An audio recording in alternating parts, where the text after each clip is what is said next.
May 5, sa United Arab Emirates, biglang nag-launch ang Iran ng missiles at drones. May tinamaan na oil facility at may mga nasugatan kahit naka-ceasefire pa ang sitwasyon. Kung kaya nilang umatake sa ganitong timing, ano pa ang susunod nilang target? At yan ang aalamin natin sa JP Amazing Stories. Bago tayo magumpisa, baka pwede pa like ng video na ito. Malaking bagay na to sa aming mga content creators. Maraming salamat po.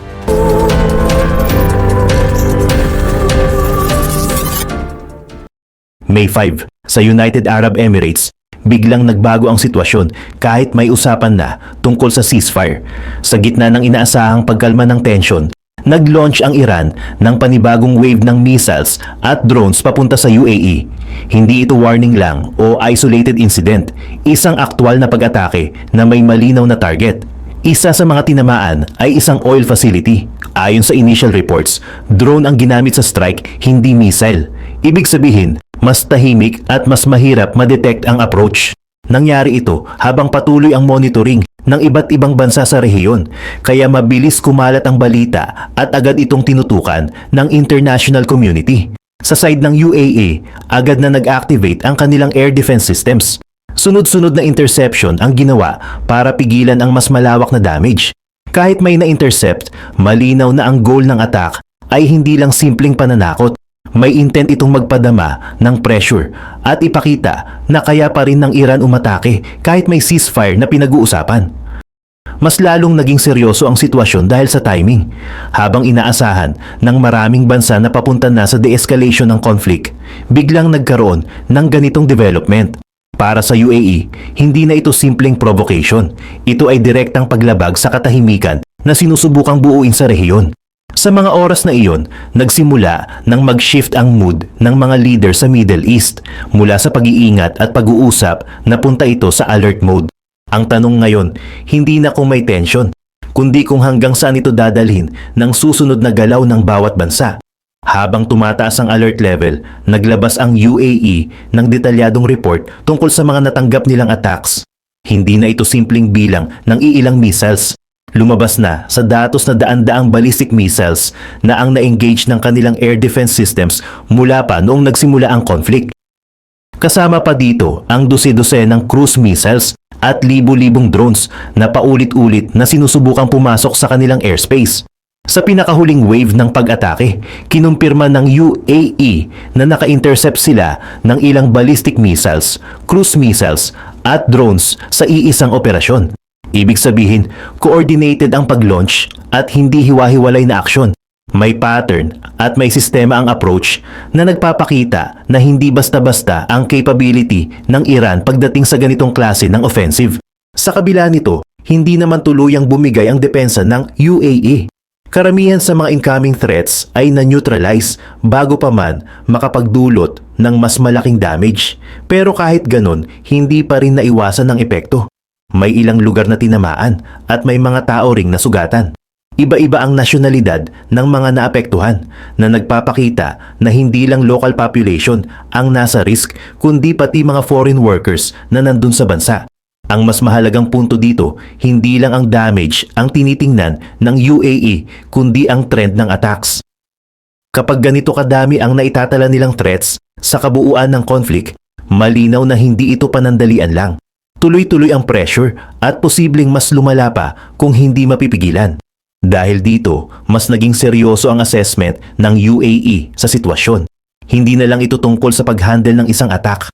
Ang focus ngayon ay kung paano nila haharapin ang posibilidad na magpatuloy pa ang ganitong klase ng operasyon sa mga susunod na araw.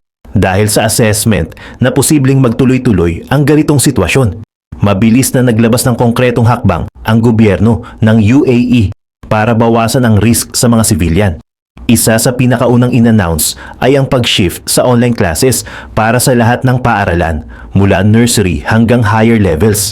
Hindi lang ito simpleng adjustment sa education system, kundi isang paraan para siguraduhin na mababawasan ang galaw ng mga tao sa labas. Kasabay nito, tinaasan ang alert level sa buong bansa. Ibig sabihin, mas mahigpit ang monitoring sa mga critical areas tulad ng airports, oil facilities at urban centers. Ang mga security forces at emergency services ay naka-full standby. handang rumesponde kung sakaling may panibagong incident na mangyari. Sa mga residential areas, may mga advisories na inilabas para sa publiko. Pinayuhan ang mga tao na manatili sa loob ng bahay kung hindi naman kailangan lumabas. May mga instructions din kung paano mag-react sakaling may aerial threat, tulad ng pag-iwas sa mga bintana at paghanap ng mas secure na lugar sa loob ng bahay. Kasama rin dito ang paghahanda ng basic supplies tulad ng pagkain, tubig at gamot sakaling kailanganin ang mas mahabang pagstay indoors. Makikita sa mga hakbang na ito na hindi na tinatrato ng UAE ang sitwasyon bilang isolated incident. Ang approach nila ngayon ay preparedness, handa sa possibility na may susunod pang wave. Hindi man sinasabi ng direkta, malinaw sa galaw ng gobyerno na inaasahan nilang hindi pa tapos ang tensyon. Habang inaayos nila ang internal security at protection ng kanilang mamamayan, nagsisimula na ring mag-focus ang atensyon sa labas ng kanilang borders, lalo na sa magiging reaksyon ng mga kaalyado nila sa rehiyon. Habang nakafocus ang UAE sa internal security, agad namang gumalaw ang Saudi Arabia sa diplomatic at military level. Naglabas sila ng matibay na pahayag na kinokondena ang ginawa ng Iran. At malinaw ang tono. Hindi ito katanggap-tanggap at hindi nila hahayaang maulit ng walang kapalit na aksyon. Hindi lang salita ang ginawa ng Saudi. May direktang komunikasyon sa pagitan ng kanilang leadership at ng UAE para ipakita ang buong suporta. Kasabay nito, nagsimula na rin ang koordinasyon ng dalawang bansa sa military side. Ibig sabihin, hindi na lang ito usapan ng sympathy. Pinag-uusapan na kung ano ang konkretong gagawin kung sakaling lumala pa ang sitwasyon.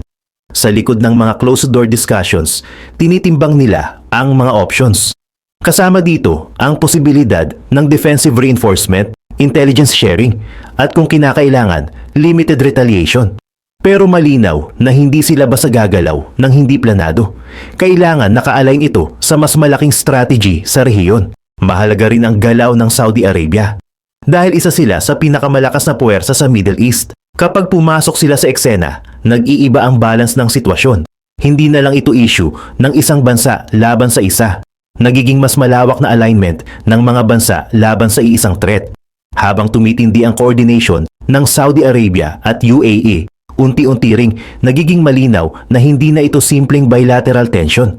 Ang nangyayari ngayon ay nagsisimula ng magbukas ng mas malaking front sa rehiyon kung saan bawat galaw ng isang bansa ay may direktang epekto sa iba.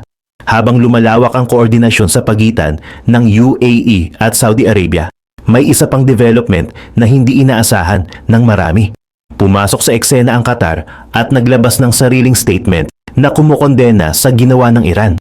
Para sa maraming observers, malaking shift ito dahil hindi palaging aligned ang Qatar sa UAE sa mga nakaraang taon.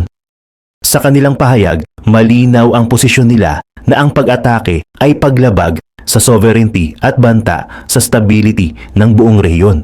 Hindi na ito neutral stance o tahimik na pagmasid. Direkta na silang pumwesto sa side ng UAE at sinuportahan ang anumang hakbang para protektahan ang seguridad ng bansa. Ang mas mahalagang punto dito ay ang epekto sa overall alignment sa Middle East. Kapag ang Qatar, Saudi Arabia at UAE ay nasa iisang linya sa isang issue, ibig sabihin nagkakaroon ng mas solid na regional position laban sa Iran. Kahit may history ng hindi pagkakaintindihan, naisang tabi ito dahil sa kasalukuyang sitwasyon. Sa likod nito, may mas malalim na dahilan kung bakit nagkaganito ang galaw. Hindi lang ito reaction sa isang attack, kundi bahagi ng mas malaking pagbabago sa relasyon ng mga bansa sa rehiyon. Habang tumitindi ang pressure mula sa Iran, mas nagiging practical para sa mga Arab states na mag-coordinate kaysa manatiling magkakahiwalay. Dahil dito, mas lumawak ang usapan mula sa simpleng response ng dalawang bansa. Ngayon, ang tinitingnan na ay kung paano kikilos ang isang mas malaking grupo ng mga bansa na may iisang concern. At habang nabubuo ang ganitong alignment, mas tumataas ang posibilidad na mas maging coordinated din ang susunod na hakbang laban sa Iran. Habang nagiging mas malinaw ang alignment ng mga bansa sa rehiyon, tuloy naman ang galaw ng United States sa isang mas kontroladong paraan. Imbes na agad mag-launch ng direct military strike, pinili nilang ipagpatuloy ang naval blockade sa Strait of Hormuz. Ito ang isa sa pinakamahalagang ruta ng oil sa mundo, kaya anumang kontrol dito ay may direktang epekto sa ekonomiya ng Iran. Sa pamamagitan ng presensya ng kanilang naval assets, sinisigurado ng US na mababantayan ang mga barkong papasok at palabas. Ang focus nila ay hindi lang security, kundi pagputol ng daloy ng oil exports na malaking source ng kita ng Iran. Habang tumatagal ang ganitong setup, unti-unting naiipit ang ekonomiya ng bansa. Ang approach na ito ay hindi kasing bilis ng direct attack, pero mas strategic sa long term. Sa halip na isang biglaang escalation, pinipili ng US na maglagay ng tuloy-tuloy na pressure. Ito ang dahilan kung bakit kahit may nangyaring attack, hindi pa rin sila agad nag-retaliate gamit ang full military force. Sa loob ng ganitong strategy, mahalaga ang timing. Hindi basta-basta kikilos ang US nang walang malinaw na plano. Kailangan naka-align ang bawat galaw sa mas malaking objective, kung kailan at paano mag-e-escalate kung sakaling kailanganin. Habang nagpapatuloy ang blockade, unti-unting nagiging sentro ng sitwasyon ang Strait of Hormuz. Dito umiikot ang economic pressure at dito rin posibleng magsimula ang susunod na major development depende sa magiging reaksyon ng Iran at ng mga kaalyado ng US. Kasabay ng pagpapatuloy ng blockade, mas dumami pa ang galaw ng US military sa rehiyon. Hindi ito bigla ang pagsalakay, kundi sunod-sunod na deployment ng assets. Nagpadala sila ng aircraft carriers na nagsisilbing mobile base sa dagat, kasama ang fighter jets na naka-standby para sa anumang operasyon kung kinakailangan.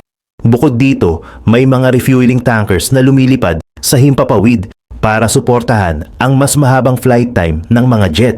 Ibig sabihin, kahit hindi pa sila umaatake, pinapalawak nila ang operational range ng kanilang forces. Mas nagiging flexible ang galaw nila sa buong Middle East.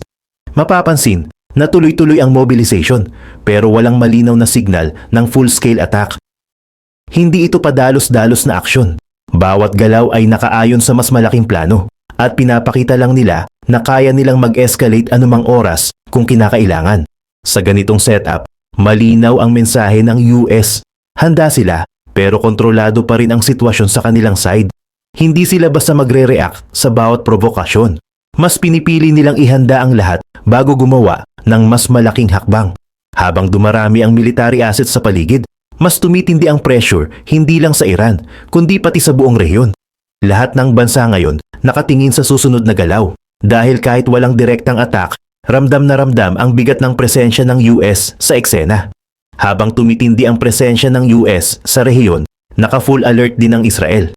Ang Israel Defense Forces ay naka-standby sa dalawang aspeto, depensa at posibleng counter-response kung sakaling may panibagong galaw mula sa Iran o sa mga kaalyado nito.